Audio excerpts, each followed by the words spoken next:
Basically, the effort is to determine whether or not oysters are able to thrive, grow, and survive in the waters of modern-day Pearl Harbor. Taking a cue from the successful impact of oysters on water quality in places like the East Coast Chesapeake Bay, the DLNR Division of Aquatic Resources and Kualoa Ranch are conducting a study to see how oysters might positively impact the water of Oahu's iconic Pearl Harbor. The dream would be to establish a project for natural bioremediation of sections of the harbor through the reestablishment of viable oyster populations in the harbor. Pearl Harbor once supported abundant native oyster populations and an introduced species in the 1860s to 1920s. It is the largest natural estuary in Hawaii and historically has been an important fishery and breeding area for many species of fish and other forms of aquatic life, including oysters. We're talking about clarification of the water, and with the clarification comes a increase in water transparency and the ability of reestablishment of all the natural benthic habitats that once were here. So the reason why oysters were introduced, not as much for consumption, it was to improve the water quality for the fish that are living in the water here.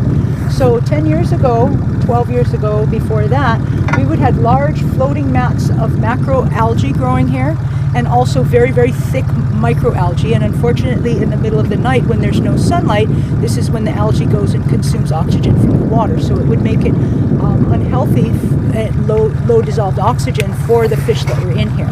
So we've noticed over the years that the more oysters we put in, the less floating mats of algae we have. Division of Aquatic Resources Administrator Dr. Bruce Anderson designed the floating cages that were assembled to support the oysters while they grow. The same cages are used at Moli'i Fish Pond at Kualoa Ranch, where Anderson has teamed with ranch owner John Morgan to grow oysters for public consumption. The cages are made of coated steel wire mesh with ends consisting of simple plastic bucket covers. Inside each cage is a 4-inch diameter float which keeps it suspended off the bottom, where oysters would otherwise be vulnerable to predation by crabs and other creatures. Coastal remediation by using oysters has been successfully applied in more than 14, 15 states, mostly on the eastern seaboard.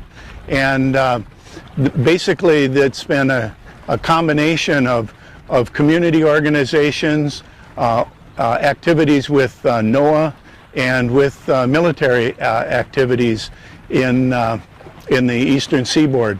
The Chesapeake Bay is an excellent example. And what they found is they have tremendous results at restoring conditions that existed 100 years ago.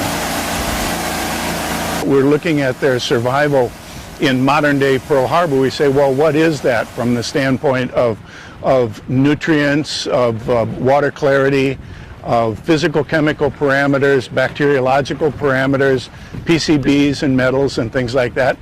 And we'll be taking samples to observe those levels in both the oysters and in the pelagic waters near the surface. The U.S. Navy is providing access to this area in the harbor, as well as coordination with operations to afford this opportunity for study. The project will answer to what degree the waters of Pearl Harbor are able to support the growth of oysters today as a means of improving water quality and restoring the ecosystem in Pearl Harbor. In addition to measuring oyster growth and survival, the Division of Aquatic Resources will be able to evaluate the feasibility of scaling up the project for future bioremediation efforts. I think she came out the second trip.